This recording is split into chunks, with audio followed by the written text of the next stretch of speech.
Hey everyone, I'm Whitney Miller with Onnit, and today I'm joined with UFC fighter Tim Kennedy. What's going on, man? Hello. How you doing? I'm well. Awesome.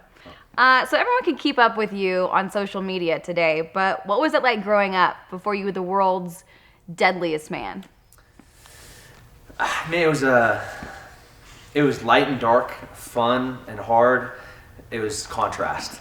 So my dad is like a narcotics officer, door kicking superstar, blue suit, red tie, white shirt type dude. Loved hunting, loved shooting, working on kind of a gearhead, working on cars, motorcycles. My mom, piano teacher, marriage counselor, worked at the church, designed flowers, did wedding coordinating.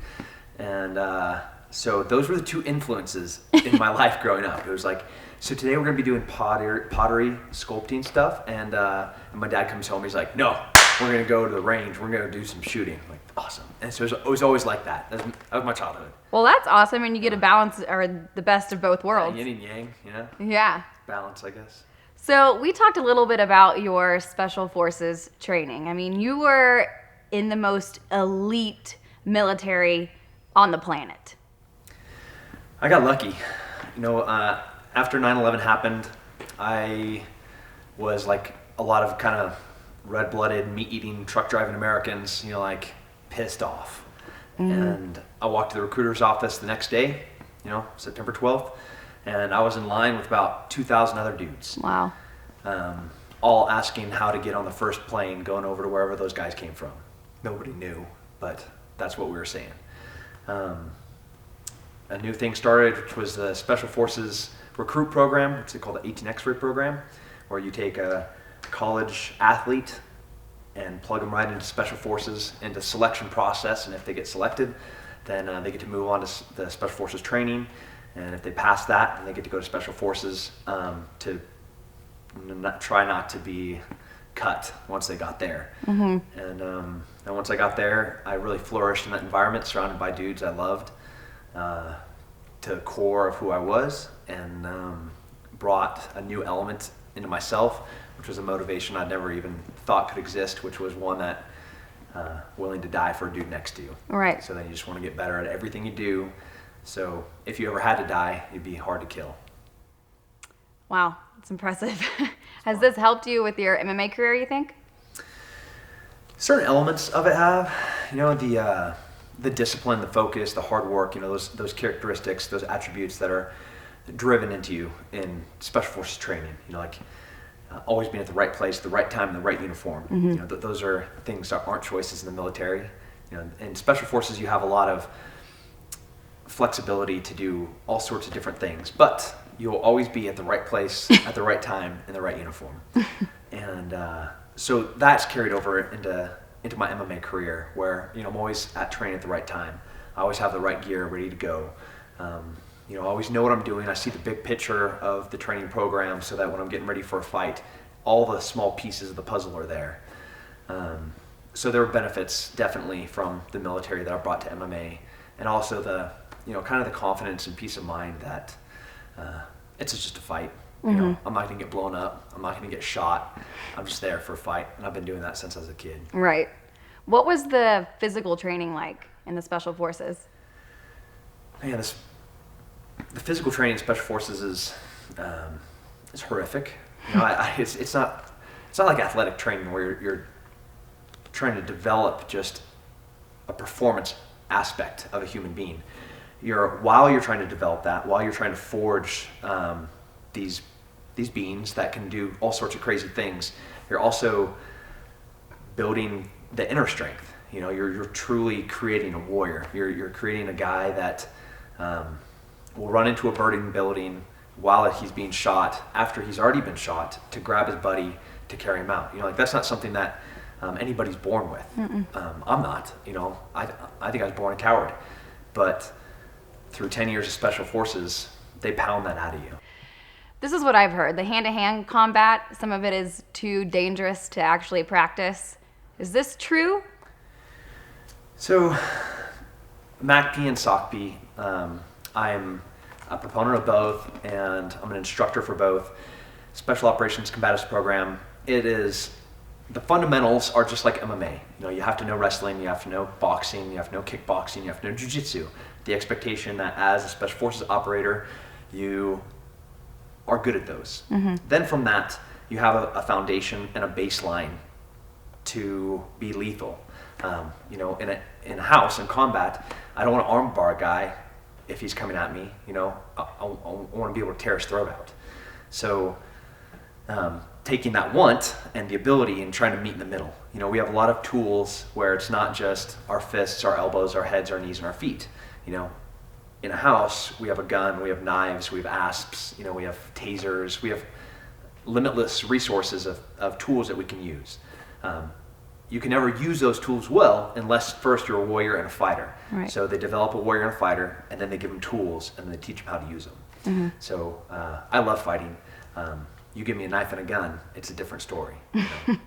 So you have to have an understanding of both the MMA background probably and the Special Forces combat techniques. Yeah, I truly believe I'm not anything special. If you look at the community that I came from, there's probably 1,000 dudes that could do exactly what I've done in the octagon thus far, as well, if not better than I have. But they continue to choose to put their country first, and so they're not here, and I am. Right. Well, you've been through both. Tell me what's harder, Special Forces training or going through and completing an MMA camp and weight cut? Man, they're different. It's like comparing apples and oranges. The fight camp is physically grueling. It's 20, 25 workouts a week. You're hitting pads in the morning, then you're doing class, then you're doing your strength and conditioning, and then you're doing some technical work, and then you're sparring at fight time. That's a day. Seeing the ortho guy towards the end of the week, ice baths, game readies, going to bed with ice packs taped on everything. That's like fight camp. When you're in Special Forces training and you're low crawling through a pit of mud, that you're very confident has feces and urine in it, and as you're crawling, you're like crawling past a dead coyote. You're like, this is probably not going to be good for me in the long term of my life. You get to the end, you pop up, there's like rounds flying over your head, like tracers are snapping by your head, and you're like, oh great, I now have to climb this cargo net. Are they going to stop shooting at me? Like, just totally different. Like, it's two different worlds. Right. So it's hard to even compare. Yeah, I don't think you can compare. Man, for me, I think I would choose the MMA fight camp. I don't know. Do you think being in actual combat and going through all of that has given you a different perspective on how you look at your opponent in the ring? For sure. I look at fighting now just as fighting.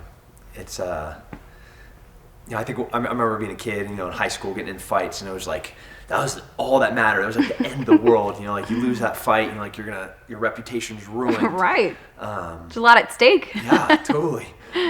Your popularity. Yeah. Oh my God. And then I got the Special Forces. I thought I was a badass. So I was already a pro fighter. I've been a competitive shooter. And I got there, and everybody could fight better than I could. Everybody could shoot better than I could. Everybody could run faster than I could. Everybody could lift more than I could. And I was like, all right, so new standard. And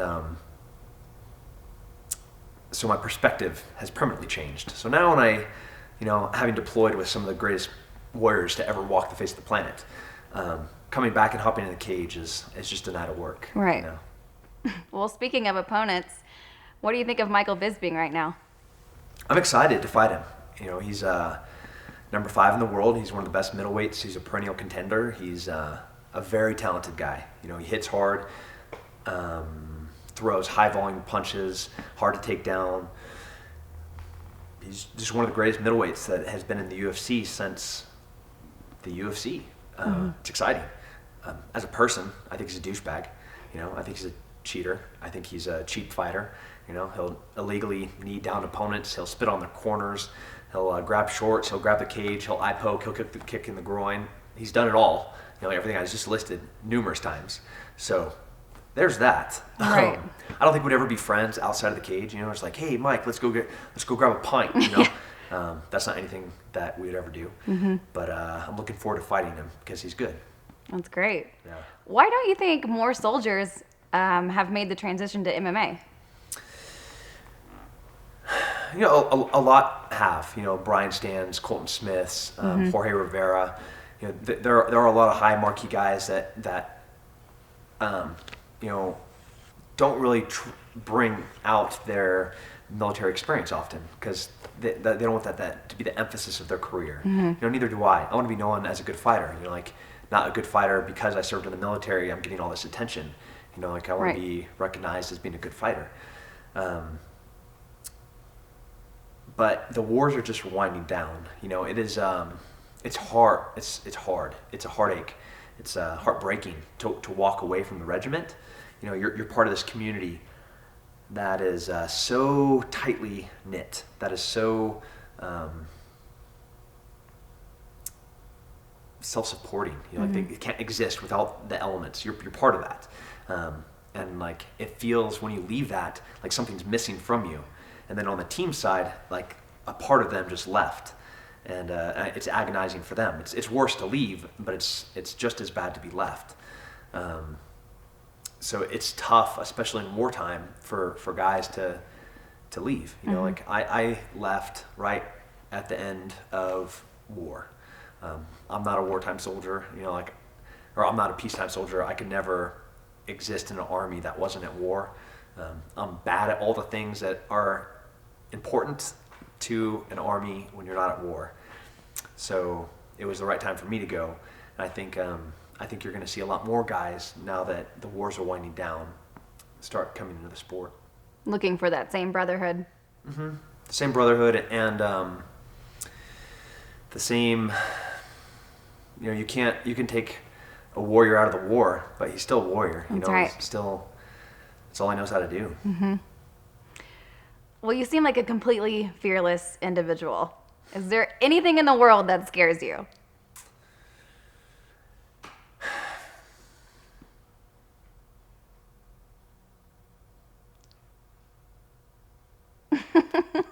No. I'm not very good at basketball or baseball.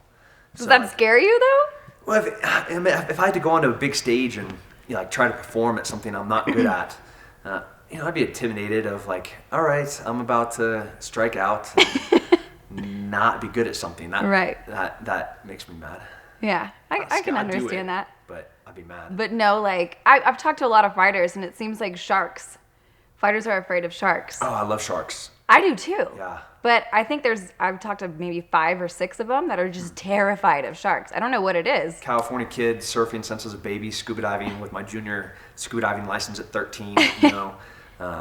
Like seeing a shark was like, it's a shark, so cool. Yeah. You know, no, they're beautiful. Yeah. Them. Majestic. They're warriors. All they do is swim, eat, and make little sharks. I like them. I like that life. Good attitude, though. I mean, if you're an MMA fighter, I think it's a great thing that you're not afraid of anything. I want to aspire to be a shark. All right. Yeah. So you're also known for a relentless strength and conditioning regimen that encourages you to stay in top mental shape. Where did you get that idea, and how do you think it's given you the edge? So I got the passion for being impossible to break when I got to Special Forces.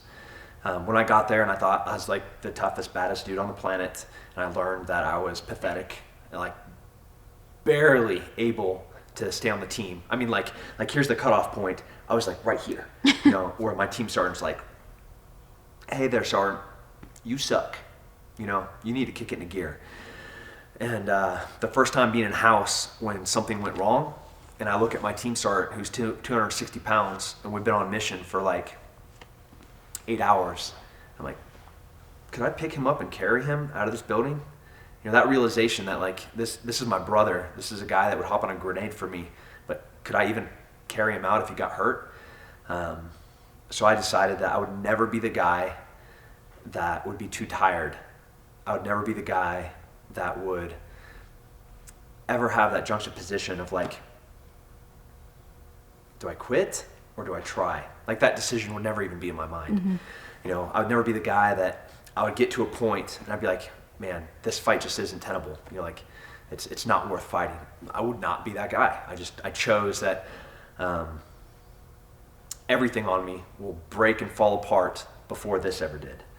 And so for you to reach that point, you have to push yourself to that point. And that's what I've done thus far.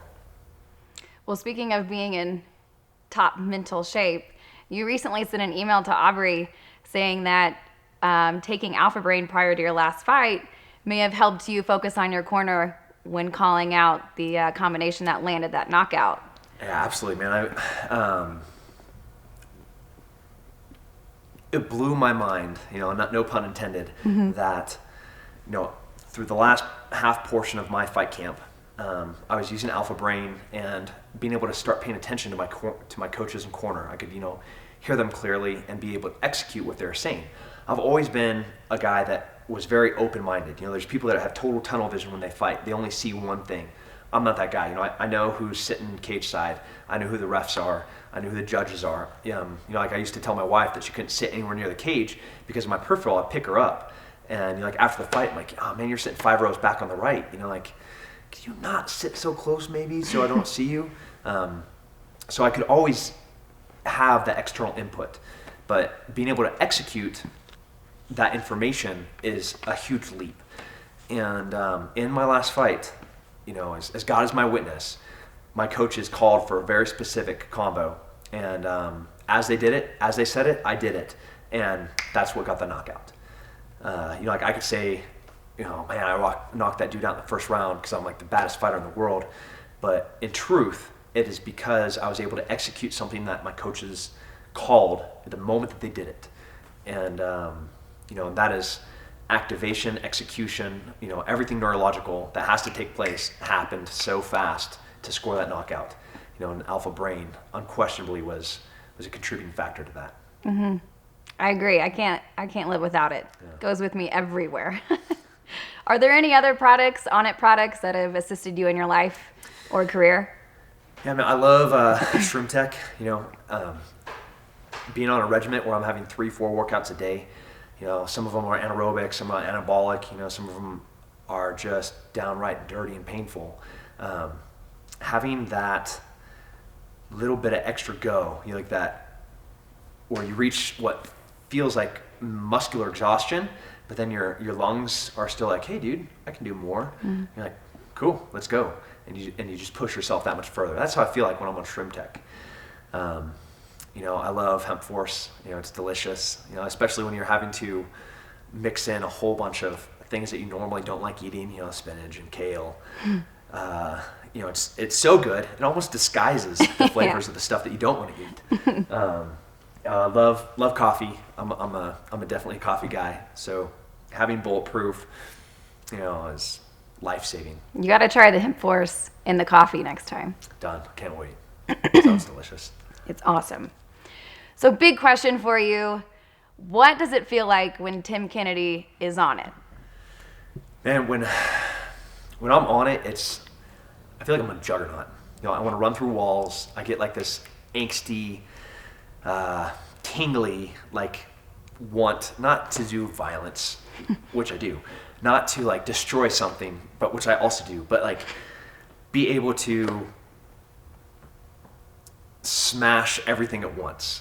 I just want to do more. I want to do it faster. I want to do it more explosively, and I want to do it perfectly. That when I'm on it, that's what I feel like. I have this nervousness of wanting to do something, and whatever I'm doing isn't enough. I want to jump out of a plane. I want to rappel out of a helicopter. I want to punch a dude in the face and knock him out.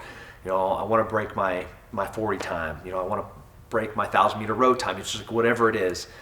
We just want to do it better. That's what it feels like when I'm on it. Nice. Dangerous combination. Tim Kennedy on it. Stay away, people. I'm happy. Well, thanks for joining us. I really appreciate you taking time out of your crazy training schedule, which I kind of experienced a little bit today. But we look forward to watching you dominate in the future. Be good. Thanks for having me.